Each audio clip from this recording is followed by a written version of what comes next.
survey of Whitehawk's work. The Walker is always free on Thursday nights, and citizens and members of tribal nations always get free admission. More info at walkerart.org.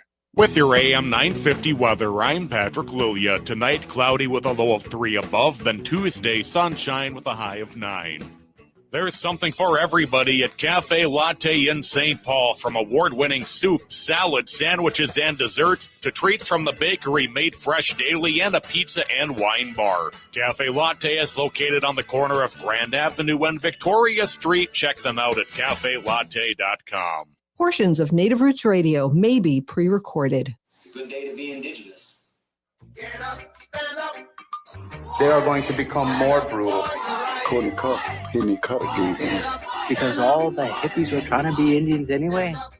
They're going to become more repressive because it's a matter of dollars and their illusionary concepts of power. Hey, Victor. We must live in balance with the earth. And also with recent happenings at Wounded Knee. I am awake. Welcome to Native Roots Radio presents I'm Awake, and I'm your host, Wakanja Hade. Hey, Kadagi to all my friends and relatives in 4 directions. You are listening to Native Roots Radio presents I'm Awake, and I'm your host, Robert Pilot. Hey, we discuss local, national, Native news and events, and as we know, Native issues are human issues, and human issues are Native issues. Hey, we have our friend Rachel Dionne Thunder, Indigenous Protectors Movement, giving us an update. And Rachel, thank you so much for coming on. And I want to just say a big peeny hee thank you so much for what you're doing. I was just at the powwow grounds and I saw all the action happening. There was things happening at Little Earth, and you and your husband and Indigenous Protectors Movement is definitely doing that. They're protecting us. So I just want to give you a big shout out here. Thank you so much for coming on. Yeah, thanks for having me, Robert. And, I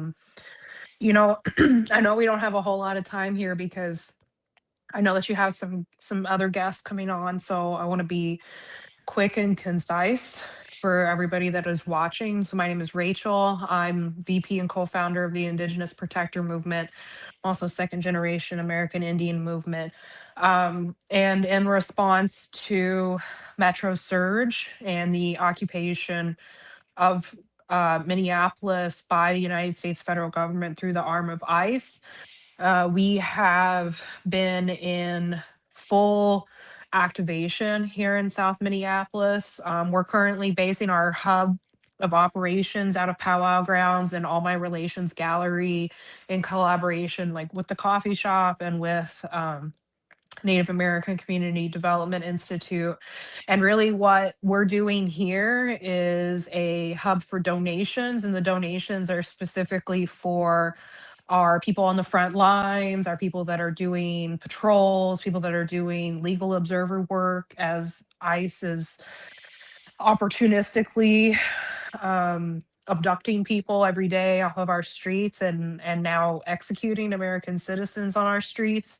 And so the gear that we're asking for donations is personal protective equipment. So think gas masks with the full face cover, cold weather gear, hats, gloves, paintball gear, protective equipment from paintball level stuff, less lethal weapons like rubber bullets, pepper balls, tear gas, hexachlorate, all of those things. And so I do want to put that shout out. We're running this every single day from 7 a.m. to 7 p.m.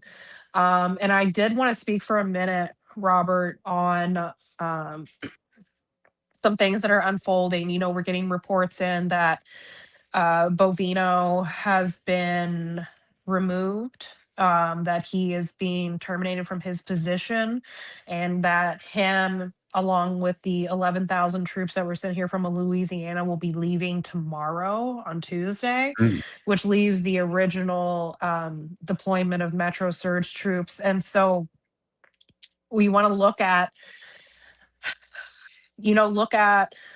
the loss of life, look at the escalation of violence that has been perpetrated by ICE here on the streets of the Twin Cities. And what that tells me, because we're looking at this through the lens of an authoritarian regime and how authoritarian regimes operate, and they operate under the basis of fear. That's their tactic to create the illusion of power, because in reality they don't have power. Just like how a bully operates, a bully is not a powerful person. A bully is somebody that is so unsure about themselves that the only way that they can exert any kind of form of power is through violence.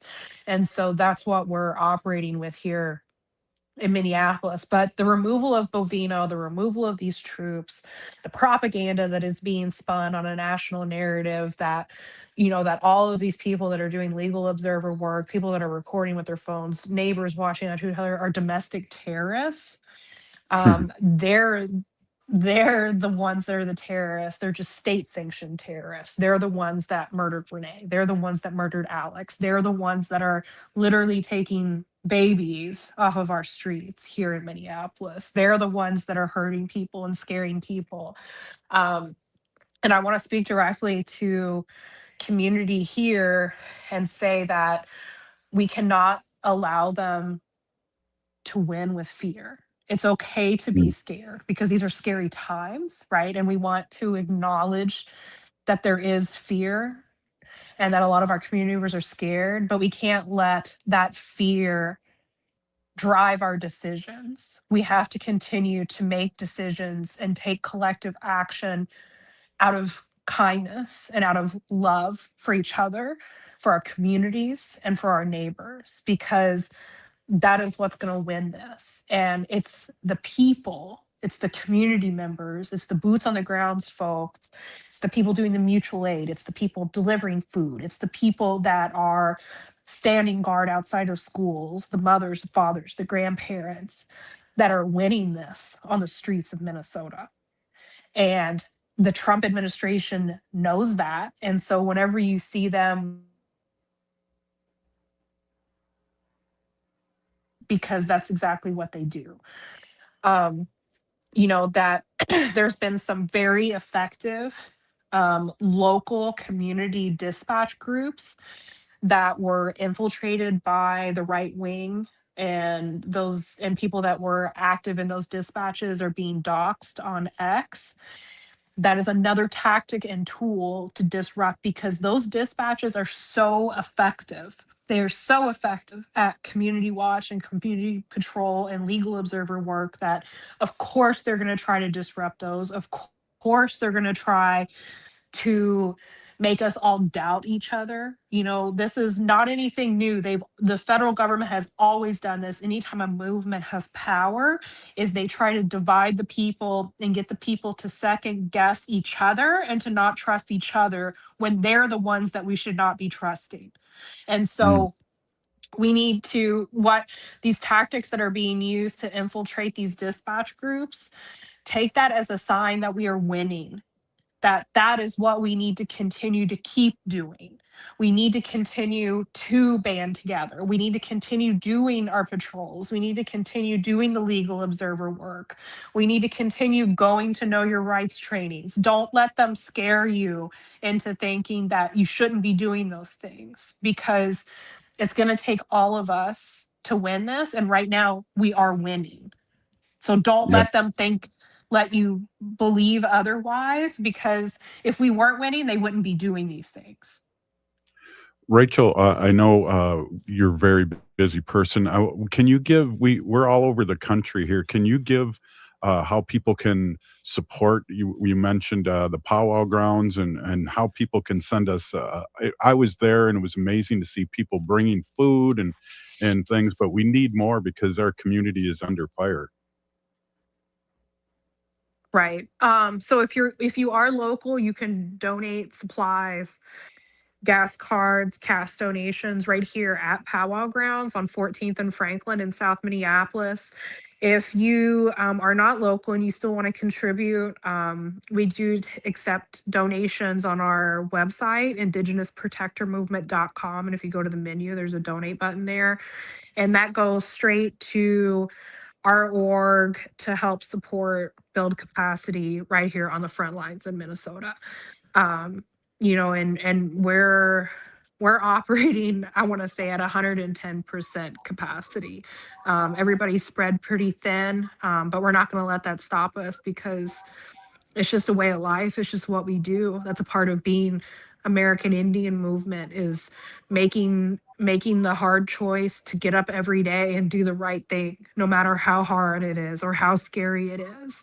Our late brother Hermas used to always say, strong hearts to the front. And now's the time for all of our strong hearts to come to the front, because people are literally dying on our streets.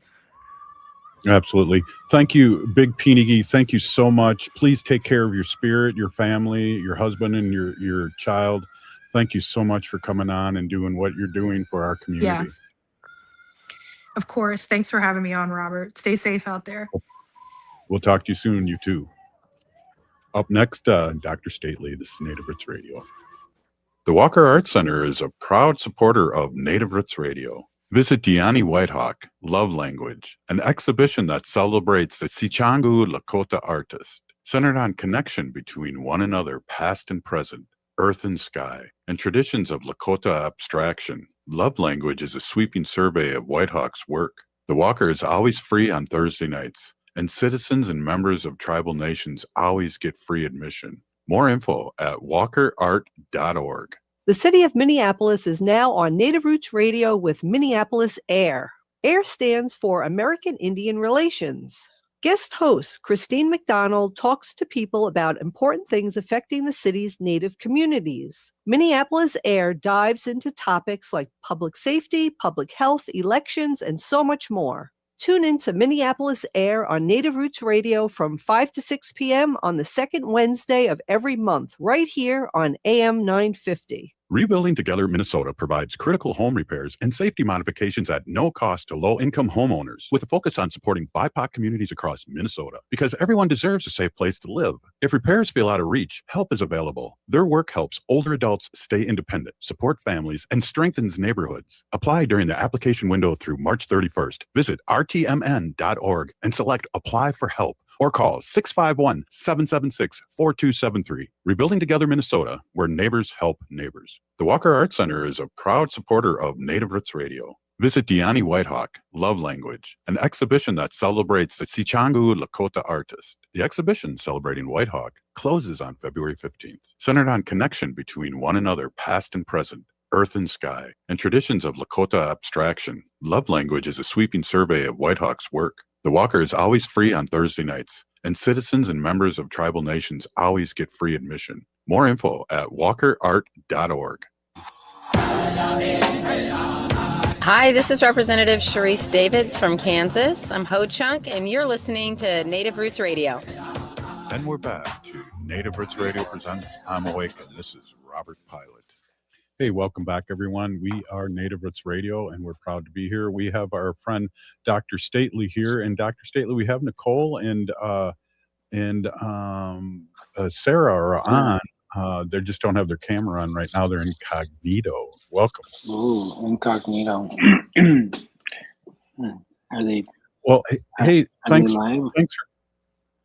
Thanks for coming on. And Sure. I wanted to hand over this portion of the show with you. Hopefully, they'll turn their cameras on, because they are on. They are happening here on the show. So, there's one. Welcome. How are you doing, Nicole? Good to see you. Hello. Doing well. Excellent. Hey, take it away, Dr. Stately. Oh yeah, and there's Sarah. Hi. Who's Well, in? yeah, I'm Boujou. So Sarah is a citizen of the White Earth Nation. Nicole is a citizen of the Red Lake Nation. Gee, between the two of them, I'm like Taffy. My mom was from White Earth and my dad was from Red Lake. Gumby, maybe Gumby, more like Gumby. Are there any Ho-Chunks here to support me? Well, you're Ojibwe. You don't need Ho-Chunks. Hey, don't be swearing at me. Don't be swearing at me. I'm kidding. Anyway, sorry. Excuse me. Gee, just a res cough there.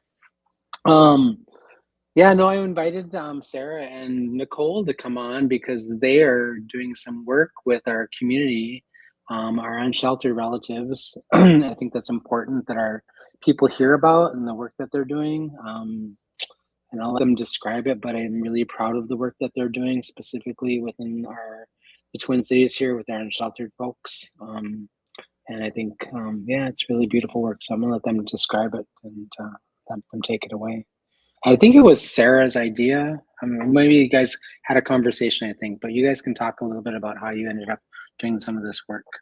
Well, then Sarah should go first. Hoa. Hoa. Bonjour. Kabegija Quain Indigenous Cause, Gawa Baba Ganakug and Donjaba. My name is Sarah Anderson. My Anishinaabe name is All Day Woman. From the White Earth Nation. I work at NAC as the development director. And I've been able to do some really amazing work with Nicole to help bring some more ceremony and prayer to our relatives on the street. And I really wanted to come on air today just to talk about that work specifically because of everything that's going on right now. And these individuals are also heavily impacted by everything that's going on. And as we know, like when the city is tense and when there's fear and enforcement, violence, uncertainty, that's when people in these, areas are at the most risk. And, history shows us that every time. And sometimes, when attention goes elsewhere and resources get pulled, the people with the least protection are left to absorb that fallout. And so I think, Nicole and I really want to bring some awareness to that and make sure that we speak on their behalf. And I also think, too, giving voice to other people who are experiencing it is just as important as Nicole and I coming on here to talk about it. We're just a couple Quay doing some of this. There's a lot, of us in the community are doing the work. And many of our unsheltered relatives are Native and, they're feeling a heavy impact of everything that's happening right now. And it might not be like driving the headlines, but, increased enforcement, heavier police presence, more sweeps, it makes our people move, makes them hide and disconnect from services. And in the dead of winter, that instability is deadly. And we have lost 2 of our relatives under the bridge due to exposure. And that alone should stop us in our tracks. And this is exactly the time to focus on this, not later, not when things calm down now, because when fear is high, care has to rise with it. And, we've seen that. We protect our own communities, and a lot of like the Native organizations are the ones that are stepping up to take care of these relatives when in fact it's all of our responsibility. And that includes the city and the governments as well. And it can be really frustrating to see them like the city spending or putting funding towards putting things up like fences, sweeps and enforcement, and humanity and providing basic care is not the priority. And the city is known for years that Native people are overrepresented among the unsheltered. And they also know that winter kills people. And so, it's like the response has been slow and fragmented and, they're focused on removal instead of care. So, I just think that care right now means warmth without fear, and it means food, it means dignity. And for Native people, it means culture and ceremony. And because grounding, prayer, connection, they are stabilizing. That's what keeps our people alive. And so Nicole and I have been really trying to bring like prayer and like a space where like the drum comes and like we are smudging with relatives and we're just kind of giving them that love and affection because, I get on like tangents about this, but like at the end of the day, like whether they're, in addiction, they're homeless, like these people deserve love and appreciation and care. And it's been probably one of the greatest honors of my life to be able to love people that are in this space. So. Wow. Good words, Sarah. Nicole, do you have anything to add? Oh, I know she said everything right there. It was wonderful.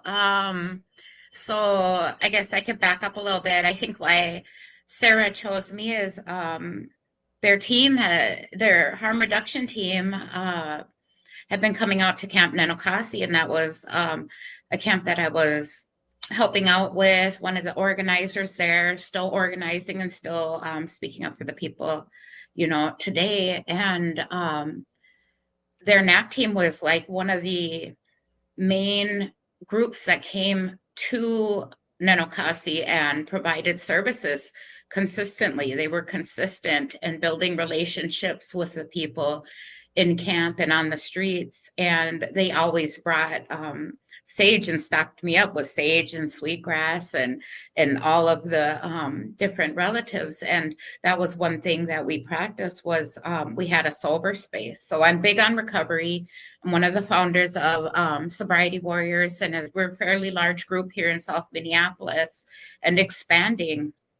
And a lot of our sobriety warriors come from Camp Nenokasi. So if you say that, like that cultural harm reduction is what we're starting to call it, right? It's prayer, it's our medicines, it's when they need it the most, when they're struggling, right? And so I just remember the first day being that I tried to smudge with people, and they said, "I can't. I'm using." They had that stigma of like that they could not smudge, right? And I said, this is when you need it the most. You need these medicines to help you heal. And whoever said that you have to be so many days sober to smudge, right? And so then before you know it, everybody's smudging again now. They're using those medicines, and we're helping a lot of people from the streets get into recovery just on that basis of kindness, care, love, showing up, being consistent. I'm in recovery myself. I'm in 3 weeks or so, I'll be 5 years in recovery. And it's like, fantastic. It's big to be able to work in the encampments like this, to work out in the streets. And they say, how do you stay that strong? How do you do this, Nicole? And I said, it's my ceremony. It's taking time and that self-care. It's using my medicines, smoking my pipe, speaking with my spiritual advisors, and really trying to stay grounded in that. And also it's like just being consistent with the people. So I really appreciate, what the support that we've gotten out of NAC being out here, because, I'm grassroots. I'm just out there doing this on my own time. I don't work for anybody. I'm just, I'm just out here doing that because I was out there once, and I told a lot of my friends I'd come back and get them. And then I just kept doing it because I ran into people in ceremony, and they say, "Hey, Nicole, remember me from camp? I'm now 3 years sober. I'm now 2 years sober." Like, this works. This different thing works. And that's what we're doing, like at the warming center and whatnot. But some people tend to say like they don't have the time or they can't or whatnot with this. But our unhoused need a lot of love and care, because what I see is a lot of people, a lot of women on those front lines helping. And with ICE being out there, it is dangerous. If it's dangerous for all of you, imagine for us women to be out there. I'm just a grandma. I got a whole family to love and care for at home, but somehow I tend to find space within me to go out in the community and show that love for our relatives, because they are our relatives. Wow, Dr. Stately, can I call these guys your posse? This is amazing. Sure. My little posse. I'm so incredibly proud of the work that they're doing. I remember early on when Sarah had this idea of bringing ceremony to the unsheltered with intention to make it more accessible to them. I was like, yes, absolutely. Whatever you need, you tell me what you need. You need money, you need resources, what do you need? Because I knew from my own experience, my own lived experience, I'm 40 years sober now, that like my recovery was, amplified 1,000-fold by engaging in ceremony and being around that healing work. So, yeah. Perfect. Hey, this is Native Roots Radio, and we'll be right back after this short break. Please stay with us. Hoa! The Walker Arts Center is a proud supporter of Native Roots Radio. Rooted in Lakota aesthetics of geometry, color, and pattern, Dionne Whitehawk's abstractions are rich in meaning, honoring generations of Native artists. Explore her wide-ranging practice, including vivid beading paintings, sculptures, and video installations, and Dionne Whitehawk's love language. The Walker is always free on Thursday nights, and citizens and members of tribal nations always get free admission. Plan your visit and get tickets at walkerart.org. Rebuilding Together Minnesota provides critical home repairs and safety modifications at no cost to low-income homeowners, with a focus on supporting BIPOC communities across Minnesota, because everyone deserves a safe place to live. If repairs feel out of reach, help is available. Their work helps older adults stay independent, support families, and strengthens neighborhoods. Apply during the application window through March 31st. Visit rtmn.org and select Apply for Help, or call 651-776-4273. Rebuilding Together Minnesota, where neighbors help neighbors. The city of Minneapolis is now on Native Roots Radio with Minneapolis AIR. AIR stands for American Indian Relations.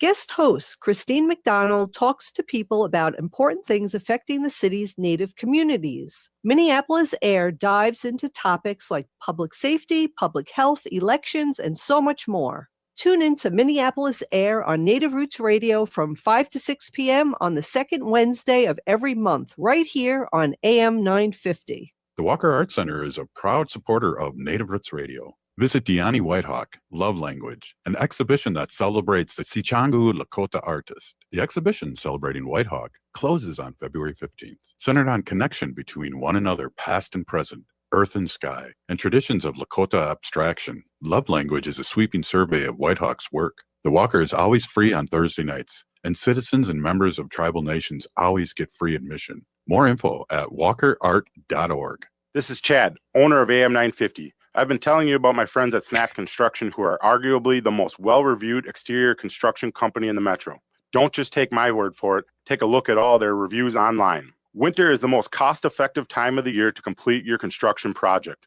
A majority of Minnesotans choose to have their work completed on their home in the summer when they should be enjoying the weather. As a result, the demand for labor in the summer is much higher. The most cost-effective way to improve or restore your home is in the winter due to the lower demand. Right now, Snap Construction is offering an additional 30% off of labor to the AM 950 listeners on your next construction project between now and the end of February. Call 612-333-SNAP and mention AM 950 for an additional 30% off. As always, Snap Construction stands by their work with a lifetime craftsmanship warranty. Don't wait to get a free estimate by calling 612-333-SNAP or find them online at snapconstruction.com. Financing options available.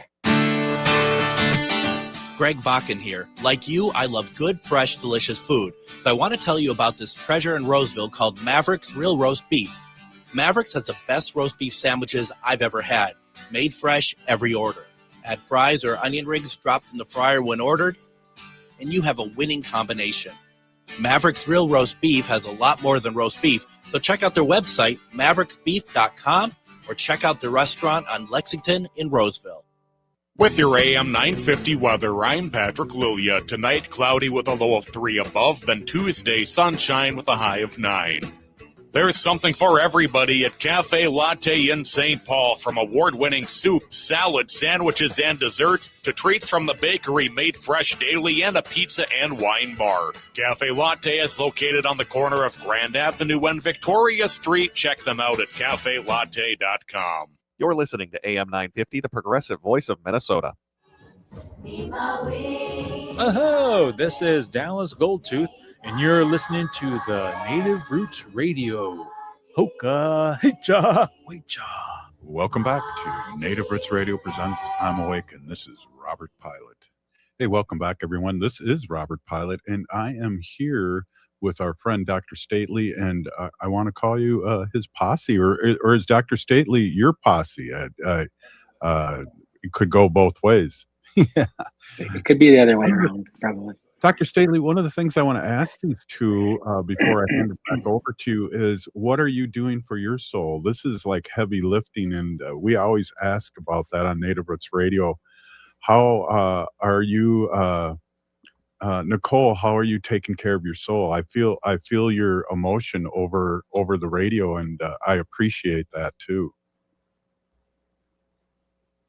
I mean, when it comes to our unhoused relatives, I mean, and our people in recovery, I'm very passionate about it. I guess it's more, it's in me, it's in my spirit. This is like what I live and breathe, right? Is to help people on the street, because I really remember being alone, not having access to ceremony or having access to things like this, right? So when Sarah came along and they came along with all this, it was kind of like doing things like this out in the camps and in the streets anyways. People come up to my car and like, Nicole, will you smudge with me? And I'm like, yeah. And I always got my medicine bundle with me. So I'm always smudging with people. I'm kind of known for that, right?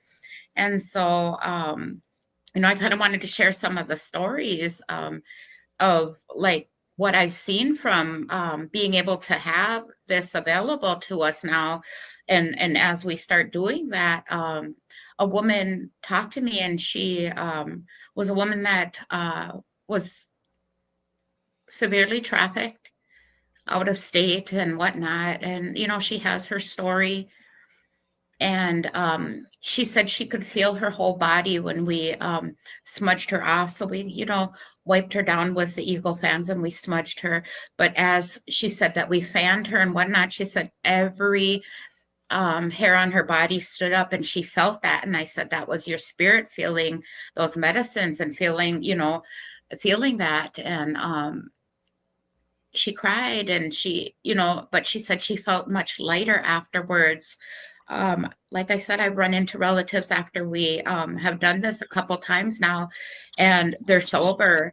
Not saying that we just healed them, but like bringing them into that circle and including them and showing them that love and that care and that you deserve this, you deserve a good life, right?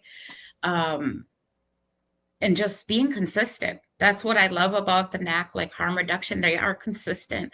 Today I went into the clinic, and that clinic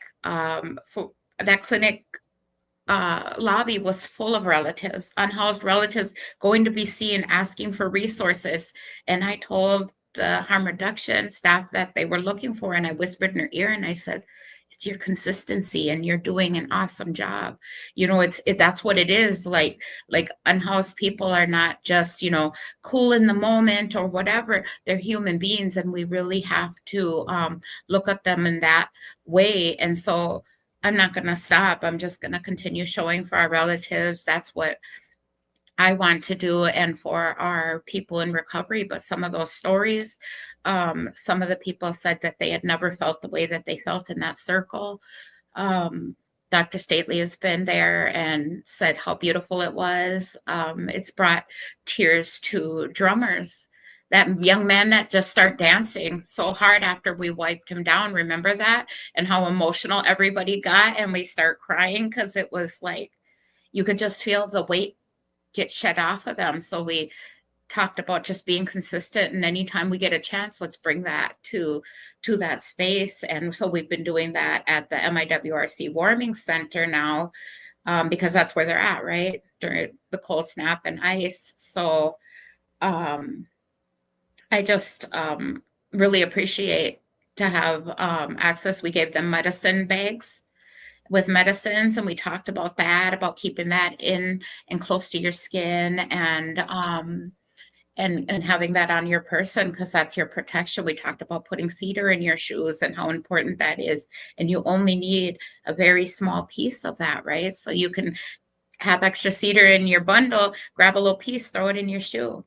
That's what it's there for. The ones that were there with anxiety, smelling, taking your medicine pouch and smelling that bear root that's inside there and helping. And they were like, wow, like just those small teachings. Like, I don't know much. Like I said, I just started learning more things in my recovery, but I can pass that on, what I've been taught, what little bit I know.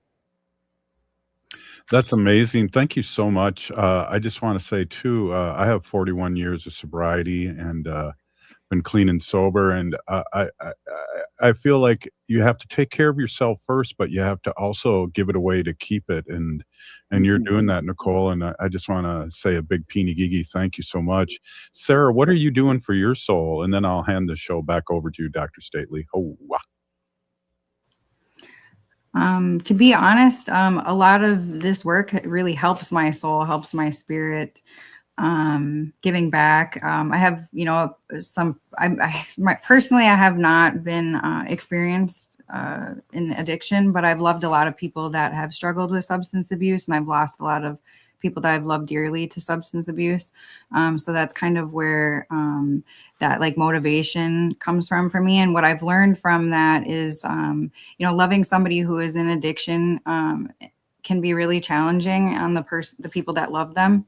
And I try to reframe that perspective because I lost my cousin about 3 years ago, and him and I were really close. And no matter how much I loved him and gave him love and support and asked, him to be better and to try harder, whatever it was, the conversations, my love couldn't save him. And so I tell this story a lot with in regards to this type of work and ceremony and prayers is because, sometimes that's all we can do is to just show up and to love them. And when I do that, I feel that love inside me. It's really a gift and an honor for me to be able to show them that love. And so, not to sound corny, but it does make me feel good. It does fill me with love to be able to be there with my relatives and to see them. And like Nicole said, when we were just smudging down relatives this past weekend at the warming shelter at MIWRC, you just see like the energy shift in the room. We have the drum group Hokahe comes out and they're singing. And we have elders there that, are dancing really hard for them. And they feel that energy and they feel that love. And it's not, like this solution to getting them to necessarily choose sobriety or to choose a better life. That's, obviously the goal, right? But regardless of what they choose, they deserve to be loved while they're here. And so that's really like what, this planning that we have for the next few months, what that focus is. We're focused on, obviously, like I said, hoping that they choose sobriety, hoping that they choose recovery. And, but we want to love them no matter where they're at. And so the next few months are going to look like a lot of planning for ceremony and, bringing more people together that share that same vision of giving that love and respect and energy in our ceremony to our relatives that need it the most. Wow, Dr. Stately, you got a couple warriors on here.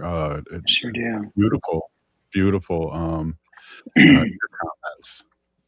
Yeah, I'm so proud of the work they're doing, and I'm so impressed and so happy to be able to have the resources in my role and also the institution I sort of oversee to be able to support that work. It's really important. I mean, I too have had like multiple family members be unhoused, struggle with addiction. I think one of the hardest things for me over the last 4 or 5 years was to, I'd walk out of NAC at the end of the day and then like sometimes walk to my car and I'd see my niece or my nephew, out there struggling, sitting out there. One time I had to walk past them while they were like, using, and it was hard.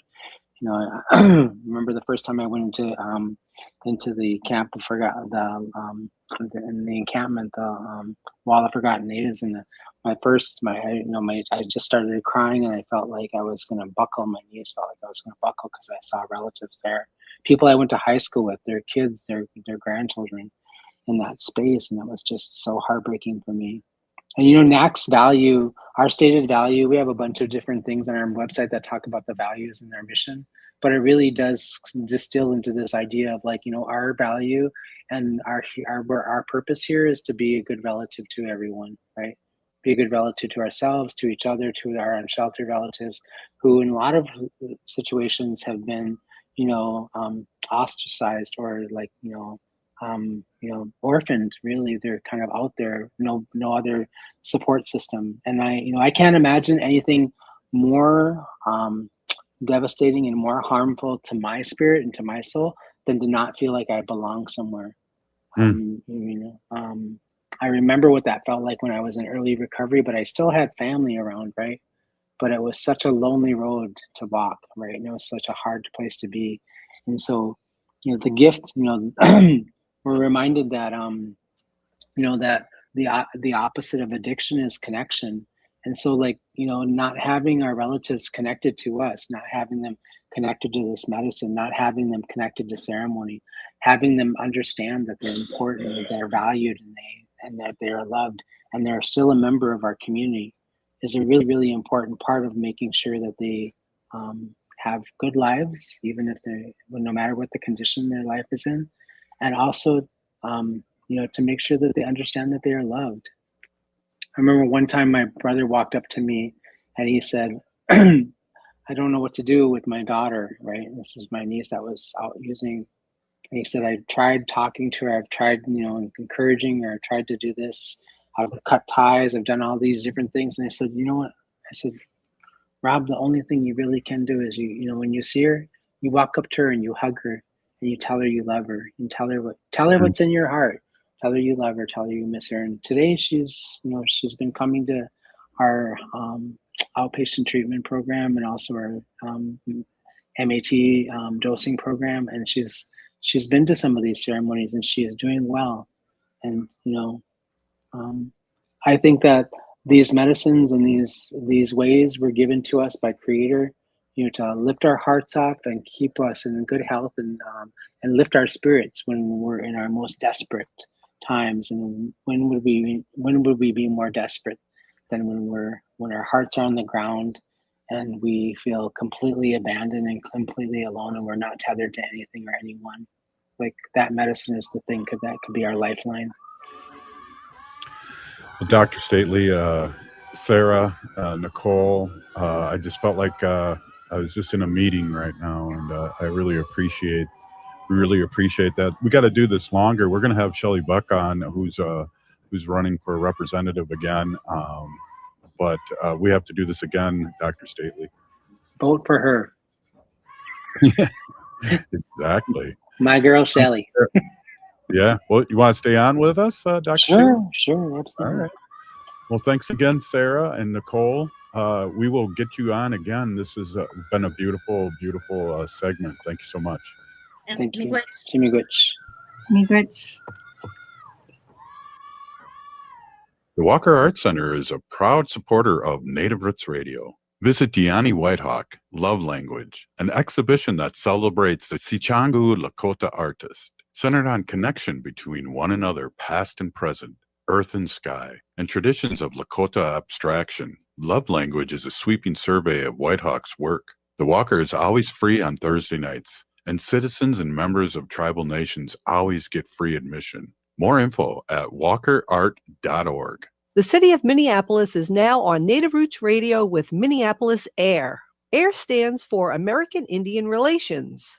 Guest host Christine McDonald talks to people about important things affecting the city's Native communities. Minneapolis AIR dives into topics like public safety, public health, elections, and so much more. Tune in to Minneapolis AIR on Native Roots Radio from 5 to 6 p.m. on the second Wednesday of every month, right here on AM 950. Rebuilding Together Minnesota provides critical home repairs and safety modifications at no cost to low-income homeowners, with a focus on supporting BIPOC communities across Minnesota, because everyone deserves a safe place to live. If repairs feel out of reach, help is available. Their work helps older adults stay independent, support families, and strengthens neighborhoods. Apply during the application window through March 31st. Visit rtmn.org and select Apply for Help, or call 651-776-4273. Rebuilding Together Minnesota, where neighbors help neighbors. The Walker Arts Center is a proud supporter of Native Roots Radio. Visit Dionne Whitehawk, Love Language, an exhibition that celebrates the Sichangu Lakota artist. The exhibition, celebrating Whitehawk,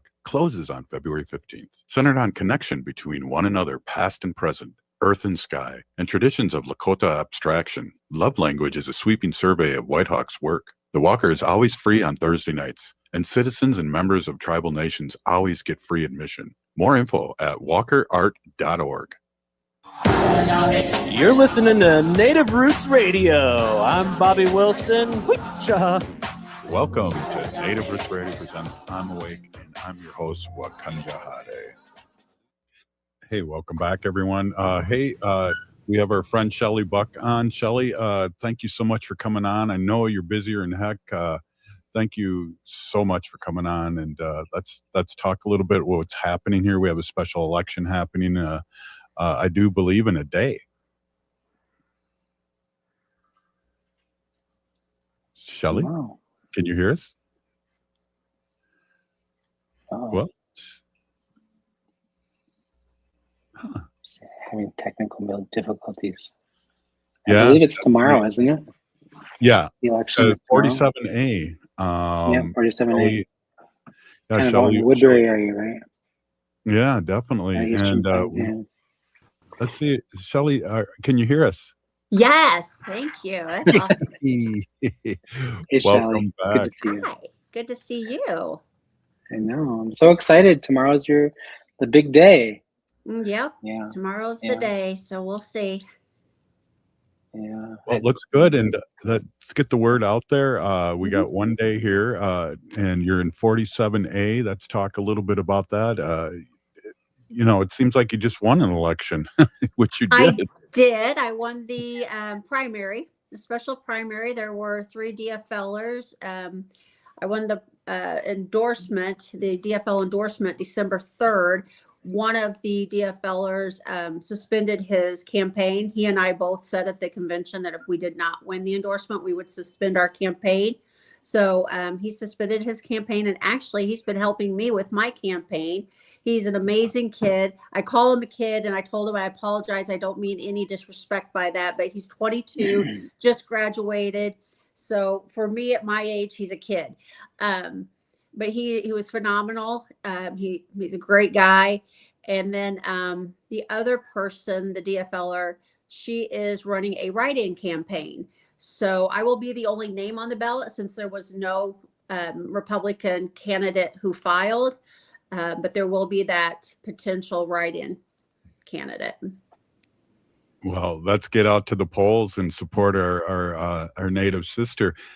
Talk a little bit about your background, because I know a little bit about it, and I was a legislator for Ho Chunk Nation, and you've been working across the aisles with government to government. So talk about that. Yeah.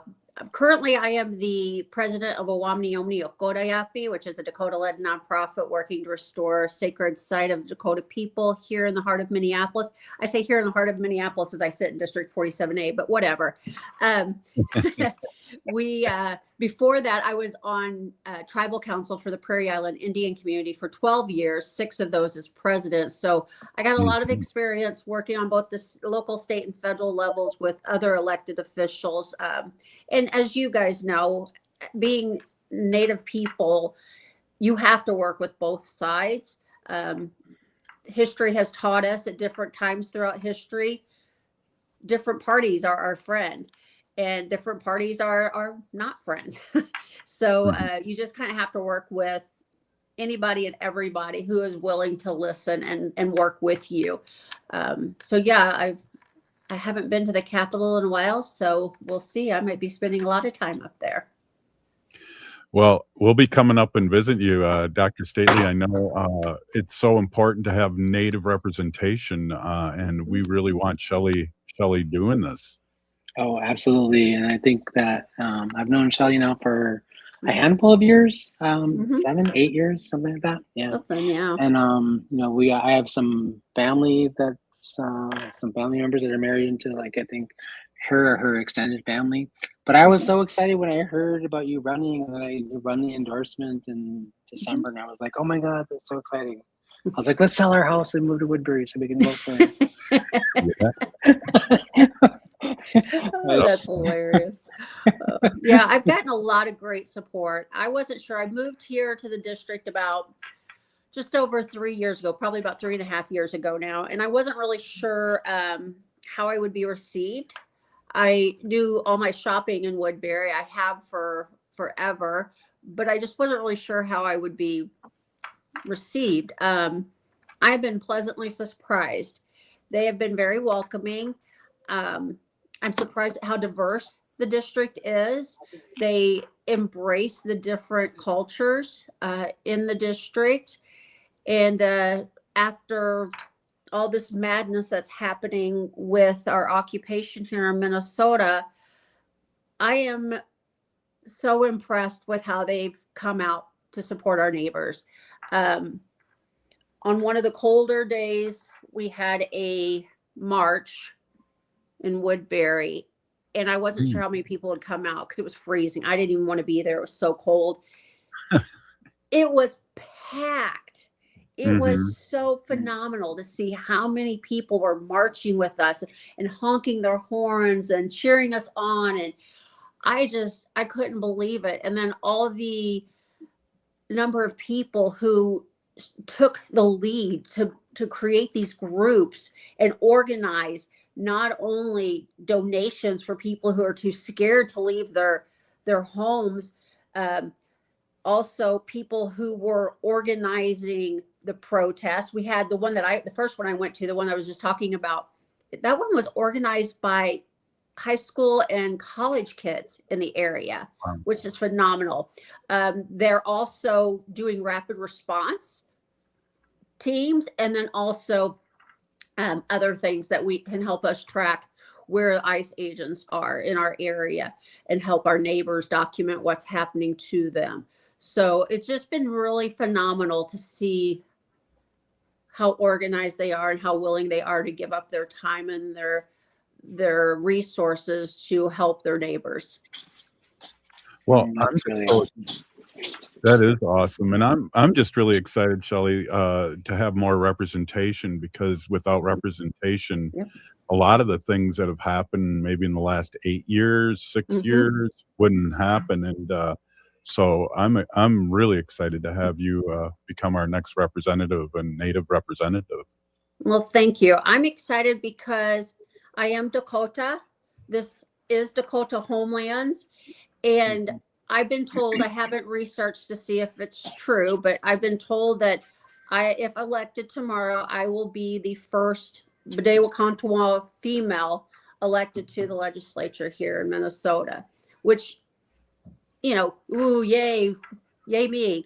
But that's sad.